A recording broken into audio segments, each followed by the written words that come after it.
السلام علیکم ورحمۃ اللہ. وعلیکم السلام. میرا نام مشہود صادق ہے, تھورنٹن ہیتھ مجلس سے ہیں. جی مشہود صادق نام ہے, تھورنٹن ہیتھ مجلس سے. جی حضور میرا سوال ہے, یہ سورہ نساء کی آیت نمبر 15 میں لفظ توفی اور موت اکٹھے آئے ہیں. بالکل کیا چیزیں؟ لفظ توفی اور موت کہتے ہیں کہ اس آیت میں اکٹھے استعمال. ہاں جی, یتوفاہن الموت. ہاں ٹھیک ہے. پھر تو اگر ہم توفی کا معنی موت لیں تو آیت کا مطلب میں موت دوں گا اور پھر موت دوں گا, مطلب دونوں لفظ بالکل اکٹھے ہیں. اصل آیت ہے کیا؟ آیت تو پڑھیں. آیت پوری یاد نہیں, صرف وہ لفظ یتوفاہن الموت یاد نہیں, حوالہ کر دے رہے ہیں پھر آپ. سورہ نساء کی 15 نمبر آیت ہے. نہیں ہوگی, آپ نے نمبر آپ نے بتایا مجھے. آیت جب تک آیت نہ سنوں ٹھیک میں اس کی تشریح نہیں کر سکتا. اچھا ٹھیک ہے.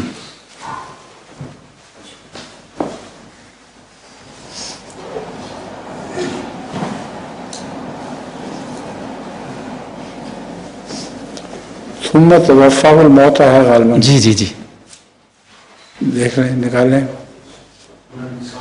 جی آیت نمبر 15.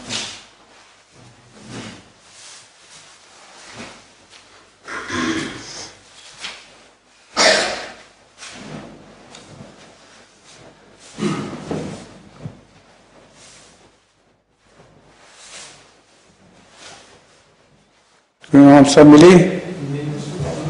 سورہ نساء کی 15 آیت یہ نہیں. یہ اچھا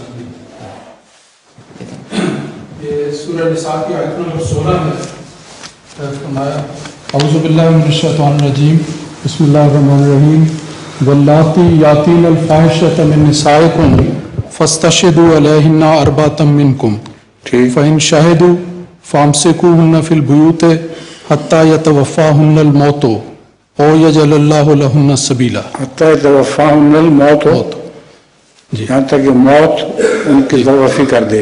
جی یہاں تک کہ ان کو موت آ جائے. ہیں یہ ترجمہ ہے یہاں تک کہ ان کو موت آ جائے. موت آ جائے وہ ایک ہی بات ہے. موت توفی کر دے یا موت ان کو آ جائے. جی جی تو اس پہ ان کا اعتراض کیا ہے؟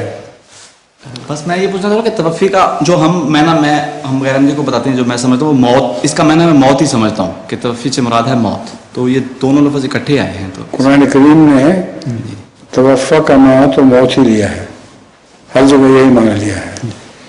تو یہاں تک کہ اللہ تعالیٰ کی طرف سے ان کی نجات کا رستہ نکلا ہے مراد ہے.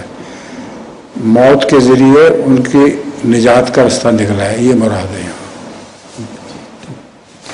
توفاہن الموت, ورنہ وہ مصیبت میں مبتلا رہیں گی. اگر موت نہ آئے تو ان کے اوپر جو سزا ہے وہ اس کی وجہ سے وہ ایک عذاب میں مبتلا ہے. تو عذاب سے نجات کے معنوں میں آیا ہوا ہے.